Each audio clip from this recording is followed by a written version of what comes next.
আমাদের খেয়াল ছিল কওমি ঘরানার ইসলামী দলগুলোকে আগে এক জায়গায় নিয়ে আসবো, এরপর দেশপ্রেমিক সহ ইসলামী দল যারা আছে তাদের সাথে আলোচনা করব, তারপর আমরা সামনে চলবো ইসলাম দেশ মানবতার কল্যাণের জন্য।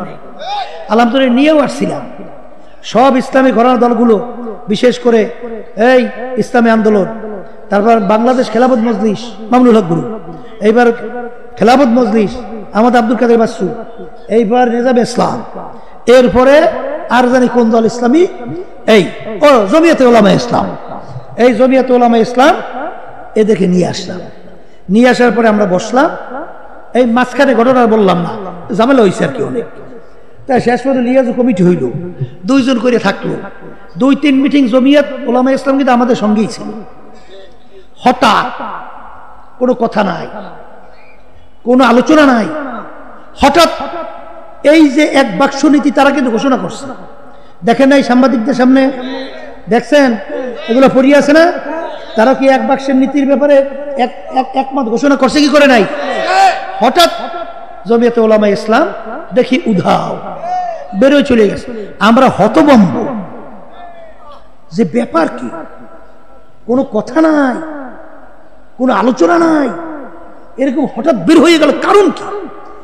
এরপরেই দেখি যে খালেদা জিয়ার ছবি, তারেকের ছবি, যখন এদের মাথার উপরে পথ পথ করে উড়বে তখন নাকি লোকে লোকারণ্য। তখনও তো বুঝলাম ঘটনা তো আসলে কোন জায়গায়, এখন বুঝছি। কারণ ওই বিএনপির এক বড় নেতা, নাম বলবো, এই বড় এক নেতার কাছে বলতেছিল এবার কিছু হুজুর কিনবো, এবার কিছু হুজুর কিনবো। সে এসে আমার কাছে বলতেছে হুজুর এই ঘটনা ষড়যন্ত্র কিছু। তখন সে বলছিল, সেখানে যে বলছিল আমাদের বড় বড় দায়িত্বশীল মহাসচিব সহ তারাও ছিল, যখন এই কথাটা বলছে তখন সে বলছিল যে কিছু হুজুর আপনাদের সাথে দেব, কারণ যদি আপনাদের কিছু হুজুর না থাকে তাহলে তো ওই আমেরিকা, ভারত, ওই বিভিন্ন যে আছে না, ইসলাম উত্থান না হোক এই জন্য বিভিন্ন ষড়যন্ত্র করতেছে। তাই আপনাদের সাথে কিছু হুজুর যদি উঁচুওয়ালা, টুপিওয়ালা, উঁচা এই যদি সাথে থাকে তাহলে আমাদের চলতে সুবিধা হইবে, এই জন্য কিছু আপনাদের হুজুর কিছু আপনাদেরকে দেব, এই কথা বলি আসছে। এরপরে শুরু হয়ে গেল খেলা। আপনারা জানেন না, আমি কিন্তু সব জানি, ও আমার সব খবর আছে, কোন জায়গায় কি বৈঠক হয়, কেটা কি বলে, এরপর কোথার থেকে কি আসে, কত বলবো না, আল্লাহ মাফ করবো আমাকে। যেই কথা বলতে চাইছিলাম এইটা দেখার পরে হতভম্ব। তা জিজ্ঞাসা করে ব্যাপার কি, আপনারা বেরোই আসলেন কেন? কলে তাদের স্টেজে জামাত ইসলাম গেছে এই জন্য বেরোইছে। তা আমাদের সমাবেশ করলাম ঢাকায়, মনে আছে? তারা কিন্তু বেরোই গেছে আমাদের সমাবেশের আগে। কথা বুঝছেন না বুঝুন নাই? তারা কিন্তু বেরোইছে আমাদের সমাবেশের আগে, সমাবেশের পরে না। এরপরে আমাদের সমাবেশে দেখছেন কয়েকটা দাবি, এর ভিতরে একটা ছিল পিয়ার।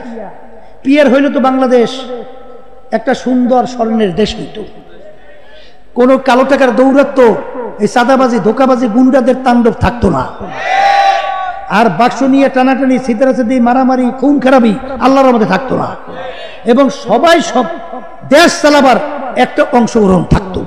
অত ব্যাখ্যা দরকার নাই, সংক্ষেপে বলছি। এখন এই দাবি বাস্তবায়নের জন্য আমরা রাজনৈতিকভাবে হিন্দুদেরকে দাওয়াত করছি না, কথা কয় না, খ্রিস্টান করছি না, এই বৌদ্ধ করি নাই, বৌদ্ধ, হিন্দু, খ্রিস্টান তারা স্টেজে আসছে, এবং সমস্ত রাজনৈতিক দল সব আসে নাই, সেখানে জামাতও আসছে। আমাদের এই দাবিগুলো মজবুতের জন্য একসঙ্গে এটা রাজনৈতিক প্ল্যাটফর্মে গুলো হয়, কথা ঠিক না? ঠিক। এর অর্থ কি আমরা জামাতের আকীদায় বিশ্বাস করছি? কথা কন না কেন? মুফতি ফয়জুল করিম ডাইরেক্ট পরিষ্কার সাংবাদিকদের প্রশ্ন জবাবে বলছে না, তাদের আকীদা তাদের কাছে, আমাদের আকীদা আমাদের কাছে, এক বিন্দু আমরা লড়ি নাই, কথা ঠিক না? ঠিক।